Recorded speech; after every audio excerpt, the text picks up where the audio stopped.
Samantala, nasusunog naman ang isang bodega ng adobe sa Caloocan City. May live report na saksing si Dano Tingkungko. Dano? Higan, hindi pa rin napula ang sunog sa isang warehouse ng mga firebrick o adobe dito sa 8th Street, Caloocan.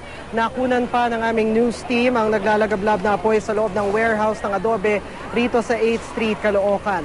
Sumiklab ang sunog kaninang alas 8 ng gabi at umakyat agad sa ikatlong alarma pagkatapos ng kalahating oras. Pero hanggang mag-alas 11 ng gabi, hindi pa rin naapula ng mga rumespondeng bombero ang apoy. Tumaging humarap sa camera may-ari ng warehouse na si Joseph Toazon, pero paliwanag niya sa akin, hindi lang mga adobe o bricks ang nakaimbak sa bodega, kundi pati mga material sa foundry o metalworks, kabilang ang karbon. Wala naman daw ibang chemical sa gusali, kundi bonding mortar na ginagamit daw sa paggawa ng bricks. Kaya posible nga mga palutsinang ginagamit sa pagpackage ng mga adobe ang nasunog. Siniguro naman niyang walang stay-ins na empleyado sa warehouse maliban sa isang gwardiya na hindi pa raw nila nakakausap tungkol sa insidente.